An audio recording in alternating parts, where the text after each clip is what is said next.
우리는 지난 주일 하나님으로부터 마음이 떠난 다윗이 밧세바와 이 간음을 행하고 밧세바의 남편이자 충신 중에 충신인 우리아를 살해하게 되었던 사건에 대해 말씀을 나누었습니다. 오늘은 우리아가 살해당한 이후 다윗에게 일어난 사건에 관하여 말씀을 이어서 나누고자 합니다. 우리아가 전사했다는 소식이 밧세바에게 전달됩니다. 밧세바가 남편 우리아의 죽음으로 인해 크게 소리내어 웁니다. 우리아의 장례가 끝나자 미망인이 된 밧세바. 그러나 다윗의 아이를 태중에 갖고 있는 이 밧세바를 다윗이 궁으로 데려와 아내로 삼습니다. 시간이 지나자 밧세바에게서 아들이 태어납니다. 누구의 아들이죠? 다윗의 아들입니다. 사무엘하 11장 27절 말미에는 이런 말씀이 기록되어 있어요. 다윗이 행한 그 일이 여호와 보시기에 악하였더라. 다윗이 행한 그 일이 하나님 보시기에 악하였더라. 다윗이 행한 간음, 살인, 그리고 밧세바를 아내로 들인 이 모든 일이 하나님 보시기에 너무나 악했다는 그런 말씀입니다. 무엇보다 하나님은 이 모든 악행을 저지르게 만든 다윗의 중심, 곧 하나님을 떠난 다윗의 마음을 가장 악하게 보셨을 것입니다. 모든 게 마음에서 비롯되기 때문이죠. 이 마음이 하나님으로부터 떠나면 거기서부터 온갖 악이 시작된다는 말씀을 지난주에 들으셨지요. 지난주일 예배 때, 설교 때 들으셨어요? 지난주 한 주 여러분의 마음을 하나님께 꼭 붙들어 매고 사셨는지 궁금합니다. 어떻게 사셨나요? 하나님을 생각하고 하나님의 말씀을 기억하며 그 말씀대로 살고자 하는 순간이 많았나요? 아니면 하나님이 없는 그런 삶을 사는 순간이 더 많았나요? 저는 그게 궁금합니다. 나의 마음과 우리 애장의 마음이 항상 하나님께 향해 박혀 있고 흔들리지 않게 되기를 간절히 기원합니다. 우리아가 죽고 밧세바를 아내로 맞이하여 세간의 잡음 없이 밧세바로부터 아들을 낳아 평안히 일상을 살아가고 있던 어느 날 하나님이 선지자 나단을 다윗에게 보내십니다. 나단 선지자가 다윗 왕에게 전하는 하나님의 말씀을 들어보겠습니다. 사무엘하 12장 1절부터 4절입니다. 여호와께서 나단을 다윗에게 보내시니 그가 다윗에게 가서 그에게 이르되 한 성읍에 두 사람이 있는데 한 사람은 부하고 한 사람은 가난하니 그 부한 사람은 양과 소가 심이 많으나 가난한 사람은 아무것도 없고 자기가 사서 기르는 작은 암양 새끼 한 마리뿐이라. 그 암양 새끼는 그와 그의 자식과 함께 자라며 그가 먹는 것을 먹으며 그의 잔으로 마시며 그의 품에 누움으로 그에게는 딸처럼 되었거늘 어떤 행인이 그 부자에게 오매 부자가 자기에게 온 행인을 위하여 자기의 양과 소를 아껴 잡지 아니하고 가난한 사람의 양 새끼를 빼앗아다가 자기에게 온 사람을 위하여 잡았나이다 하니, 하나님이 선지자 나단의 입을 통해 다윗 왕에게 전하신 말씀은 많은 가축을 갖고 있는 어떤 부자, 그리고 암양 새끼 한 마리밖에 없는 아주 가난한 사람에 관한 이야기입니다. 어느 날 이 부자에게 손님이 찾아옵니다. 이 손님을 대접하려고 보니 자기 가축을 잡아 대접하기에 너무 아까운 마음이 드는 거예요. 그래서 가난한 사람이 애지중지하는 이 단 하나밖에 없는 이 딸과도 같은 암양 새끼를 그로부터 강제로 빼앗아 그 암양 새끼로 자기 손님을 대접합니다. 이런 일이 있었다고 나단 선지자가 다윗에게 말하자 다윗이 이런 반응을 보입니다. 사무엘하 12장 5절과 6절이에요. 다윗이 그 사람으로 말미암아 노하여 나단에게 이르되 여호와의 살아계심을 두고 맹세하노니 이 일을 행한 그 사람은 마땅히 죽을지라. 그가 불쌍히 여기지 아니하고 이런 일을 행하였으니 그 양 새끼를 4배나 갚아 주어야 하리라. 다윗이 이런 반응을 보여요. 펄쩍 뛰면 노발대발합니다. 어찌 이런 악한 인간이 있을 수 있는가? 죽어야 되고 4배나 갚아야 된다라고 이야기하고 있어요. 다윗은 나단 선지자가 전한 그 이야기가 자신에 관한 이야기인 줄은 꿈에도 모르고 있습니다.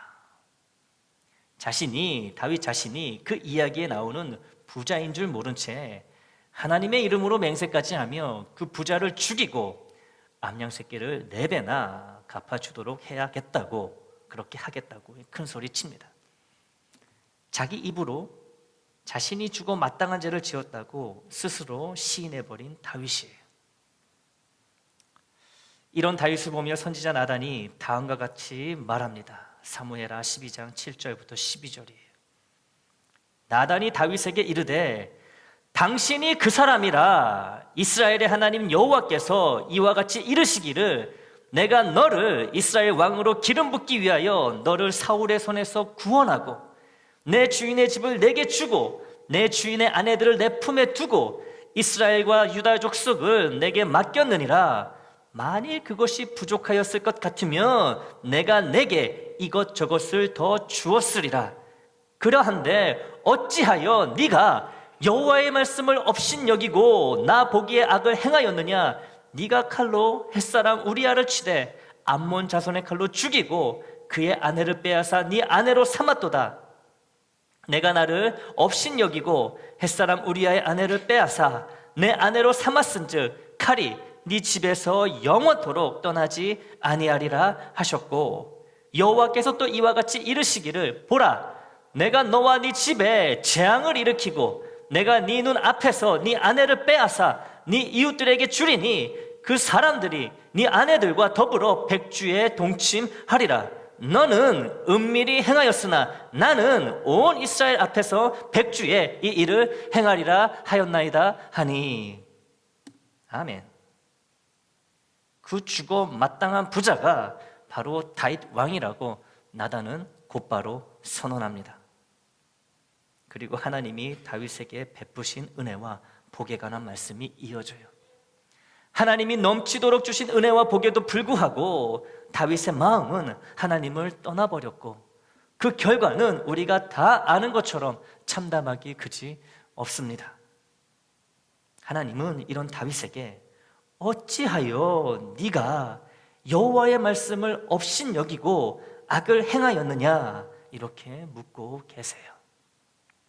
그런데요, 하나님이 다윗에게 밧세바를 범하지 말고 우리아를 죽이지 말라고 말씀하신 적이 있었던가요? 하나님이 이런 말씀을 다윗에게 주셨다는 기록을 아무리 찾아봐도 성경에는 없습니다.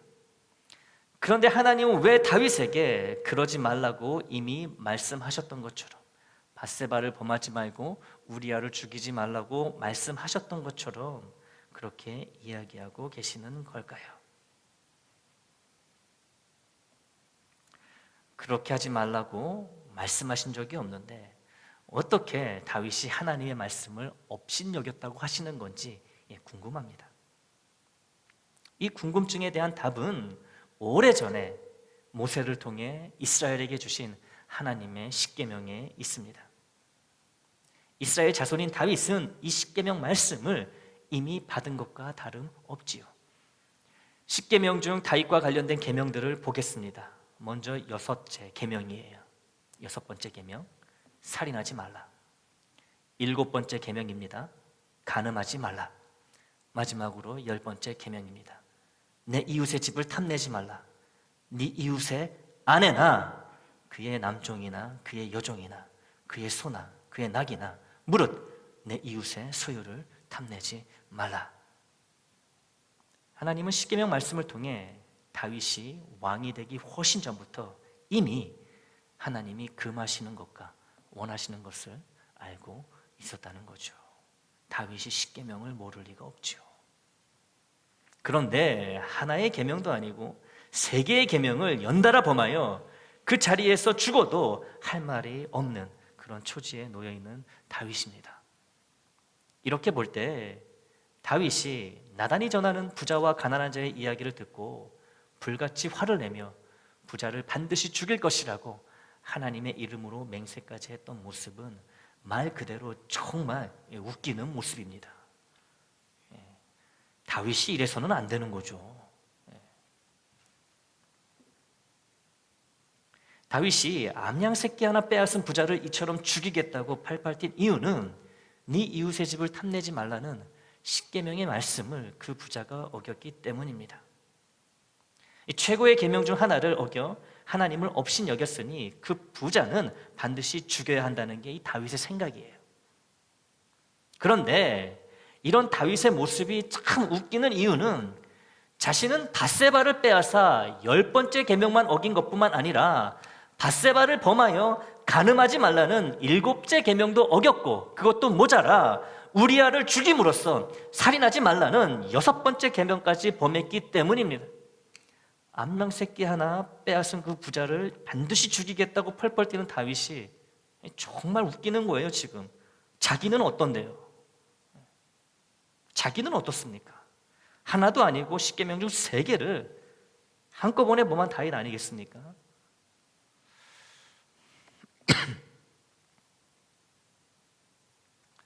다윗은 십계명을 통해 자신에게 이미 한참 전에 주어진 하나님의 말씀을 무시한 것이 분명합니다. 하나님의 말씀을 업신여긴 게 분명해요. 그러므로 다윗이 하나님의 말씀을 업신여겼다며 책망하시는 하나님은 당연히 옳으십니다. 여기서 주님이 하셨던 말씀이, 우리 주님 예수님이 하셨던 말씀이 정말 정확하다는 것을 다시 확인하게 됩니다. 이 마태복음 7장 3절부터 5절 말씀이에요. 어찌하여 형제의 눈 속에 있는 티는 보고 네 눈 속에 있는 들보는 깨닫지 못하느냐? 보라, 네 눈 속에 들보가 있는데 어찌하여 형제에게 말하기를 나로 네 눈 속에 있는 티를 빼게 하라 하겠느냐? 외식하는 자여, 먼저 네 눈 속에서 들보를 빼어라. 그 후에야 밝히 보고 형제의 눈 속에서 티를 빼리라. 아멘. 다윗은요, 자기 눈에 이 거대하게 박혀있는 이 3개의 들보는 보지를 못합니다. 깨닫지도 못해요. 그러면서 암양 새끼 한 마리를 빼앗아 죽인 부자의 죄에 대해서는 아주 그냥 길길이 뜹니다. 이런 죽일 놈이 있나 하면서 뛰어요. 자신의 큰 죄에는 아랑곳하지 않고 다른 이의 작은 잘못에는 눈에 불을 켜고 비난과 정죄하기에 바쁘다는 이 주님의 이 말씀이 이 다윗에게도 그대로 적용되고 있는 것을 볼 수가 있습니다. 자기의 단점과 약점을 알고 다른 이의 장점과 강점을 알아주는 것이 우리에게 얼마나 어려운 일인지를 새삼 다시 깨닫게 해주는 주님의 말씀이고 다윗의 모습입니다. 하나님의 말씀을 업신여겨 십계명 중 3개의 계명을 어긴 다윗에게 하나님이 무서운 벌을 내리십니다.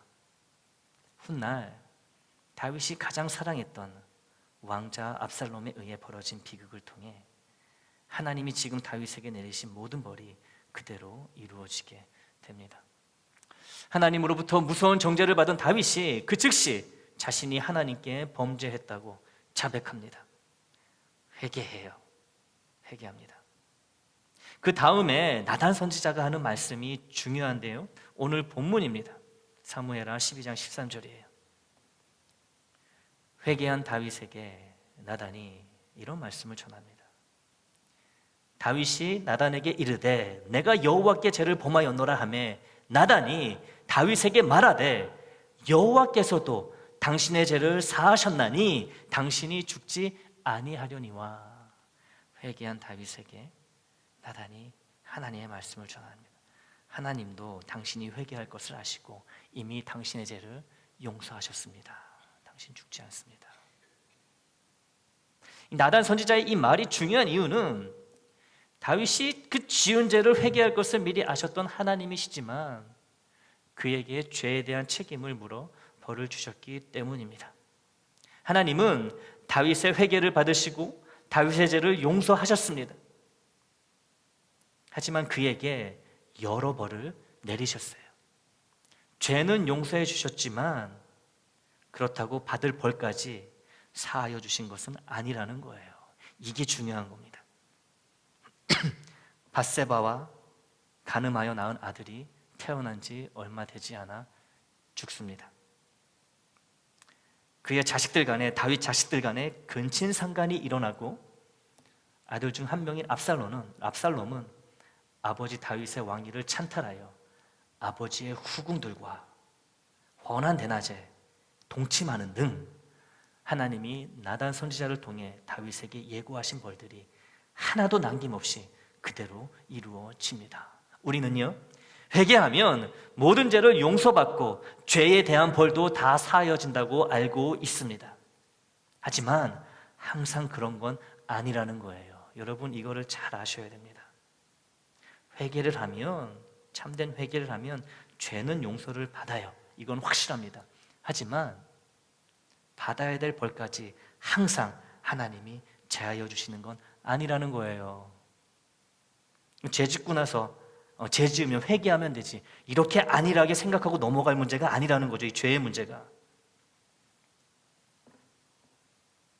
죄에 대한 용서를 받고 죄로 인해 받아야 할 벌까지 사하여지는 확실한 단 하나의 경우가 있는데요, 그 경우는 주님을 구세주로 믿어 원죄의 사함을 받고 사망의 형벌을 받지 않는 경우, 이 경우 하나밖에 없어요. 그 외에 다른 죄를 범하여 회개할 때는 이를 장담할 수 없다는 거죠. 죄는 용서받을 수 있지만 여전히 벌은 받을 수 있다는 거예요. 다윗이 아주 정확하게 보여주고 있잖아요. 죄의 용서와 더불어 죄에 대한 벌도 사함을 받을 수 있고, 이것도 가능하고, 죄는 용서받아도 죄에 대한 벌은 받아야만 하는 경우도 있다라는 거예요. 회개해도 죄에 대한 책임을 하나님이 나에게 물으셔서 벌을 받아야 한다면 회개가 왜 필요할까? 이런 회개 무용론에 빠질 수 있습니다. 어차피 벌 받을 거 회개는 왜 하냐는 것이지요. 하지만 회개를 통해 죄 사함을 받고 벌을 받는 것과 회개하지 않고 죄 사함을 받지 못한 채 벌을 받는 것과는 큰 차이가 있습니다. 벌을 받든 안 받든 죄 사함은 반드시 받아야 하므로 회개는 죄인에게 꼭 필요한 일입니다. 다윗의 경우를 보면 회개를 했음에도 하나님으로부터 무서운 벌을 받게 됩니다. 다윗이 회개할 필요가 있었을까? 회개를 안 했어도 똑같은 거 아니었을까? 라는 그런 회의가 들 수 있어요. 회개했는데 하나님은 왜 다윗에게 벌을 주셨을까? 그런데요, 다윗은 하나님이 다윗의 죄를 용서하셨지만 여전히 그에게 벌을 내리실 거라는 말을 전해 듣고서도 아무런 대꾸도 하지 않습니다. 여러분 같으면 어떻게 하시겠습니까? 하나님, 나의 죄를 용서해 주신다 그래 놓고서는 무슨 벌을 주십니까? 나의 회개를 받으시고 나의 죄를 사하셨다면 내가 받을 벌도 거두셔야 되는 거 아닙니까? 이렇게 따지지 않겠습니까? 그런데 다윗은 한마디 말도 하지 않고 그대로 그 말씀을 받아들입니다. 다윗은 하나님과 사람에게 범한 죄질에 비해 하나님이 자신에게 주시기로 한 그 벌이 너무 약하다는 것을, 자신의 죄질에 비해서는 하나님이 자신에게 내리시겠다고 하는 그 벌의 내용이 약하다는 것을 알고 있었기 때문에 그래요. 알고 있었기 때문에. 나는 더 심한 벌을 받아야 되는 사람인데 하나님이 나에게 그래도 은혜를 베푸셔서 그런 벌을 주시는구나, 이거를 알고 있었다라는 거죠. 회개하는 다윗에게 나단이 이런 말을 합니다. 여호와께서도 당신의 죄를 사하셨나니 당신이 죽지 아니하려니와. 이 죽지 않는다는 게 다윗에게는 큰 위로와 은혜가 됐을 거예요. 다윗이 하나님의 말씀을 업신여겨 이 하나만 어겨도 죽어 마땅한 계명을 3개씩이나 어겼으니 그 자리에서 고꾸라져 죽어도 할 말이 없는 상황입니다. 그러나 하나님은 회개한 다윗을 긍휼히 여기시고 그의 목숨은 그대로 두시면서 다른 벌을 내리십니다. 회개하면 비록 죄에 대한 벌을 피할 수 없는 경우일지라도 원래 받아야 할 벌보다 더 약한 벌을 받게 된다는 것을 이 다윗을 통해 분명하게 보여주고 있는 말씀이에요. 대목입니다. 그러니 죄를 지었다면 이유 여하를 막론하고 반드시 회개를 해야 하는 거예요. 회개한 자에게는 하나님의 긍휼이 반드시 임하게 되어 받아야 할 죄의 벌이 사라지거나 벌을 받더라도 원래 받아야 될 벌보다 덜 아프고 덜 어려운 벌을 받게 되기 때문입니다. 자신의 죽음보다 더 큰 일, 더 큰 벌이 어디 있겠습니까? 하나님은 다윗에게 이 가장 큰 벌은 면제하여 주신 거예요. 다윗이 진심으로 회개했기 때문입니다. 사랑하는 애장가족 여러분, 여기에 모인 우리 대부분은 회개에 관한 말씀을 수도 없이 들어보았을 것입니다. 회개의 중요성과 필요성에 대해서도 잘 알고 있을 것입니다. 그렇지만 우리는 회개를 잘 안 하고 하더라도 진심으로 회개하는 경우가 드뭅니다. 말과 행위가 일치하지 않잖아요. 내가 회개하면서 하나님께 자복한 그 내용과 나의 행위가 일치하지 않는다는 거예요. 우리의 회개의 모습은 인정하기 싫지만 사실 그렇습니다. 형편없어요. 값없이 주어지는 구원이라 이 구원을 싸구려에 시시한 것으로 여기는 패단이 여기저기서 피어오르는 것처럼 회개도 말로만 잘못했다는 가벼운 회개가 되어 회개에 합당한 열매를 맺지 못해 회개의 모양은 있으나 회개의 능력은 전혀 없는 그런 안타까운 신앙인으로 살아가고 있다는 거죠. 회개는 하려면 제대로 해야 합니다. 어설프게 흉내만 내서는 회개의 능력과 유익을 절대로 받을 수 없어요. 다윗이 참된 회개를 하지 않아 그때 하나님의 진노로 인해 그 자리에서 죽었다면 다윗은 훗날 우리 예수님의 주님의 족보에 그 이름을 올리지 못하는 큰 불이익을 얻게 되었을 것입니다. 이게 얼마나 안타까운 일입니까? 예수님의 조상에서 이름이 없어지는 거예요. 다윗이 죽었다면. 비록 그의 노년에 하나님이 내리신 벌로 인해 큰 어려움이 있었지만 우리아의 일로 일찍이 죽어 주님의 족보에 들지 못하는 아픔에 비한다면 참을 만한 것이었다라는 거죠. 이처럼 그냥 회개가 아니라 참된 회개는 죄를 사하여 주는 능력뿐만 아니라 벌을 받더라도 하나님으로부터 죄에 대한 벌을 받더라도 원래 받아야 할 벌보다 그 아픔이 훨씬 덜한 벌을 받게 해주는 능력이 있습니다. 문제는 이 참된 회개를 우리가 가볍게 여겨서 너무 쉽게 용서를 구하고 너무 쉽게 똑같은 죄를 계속 짓는다는 데 있습니다. 다윗의 참된 회개는 하나님을 떠난 그의 마음이 다시 하나님께로 돌아왔기에 가능했습니다. 이 사건 이후로 다윗은 다시는 간음과 무고한 살인을 저지르지 않았습니다. 회개의 열매를 보인 거죠. 심지어 자신의 아들 압살롬의 반역으로 궁에서 쫓겨나 도망가고 있는데 자기를 쫓아오면서 조롱하는 이 시므이란 사람도 당장에 죽일 수 있었지만 죽이지 않습니다. 내버려 두라고 해요.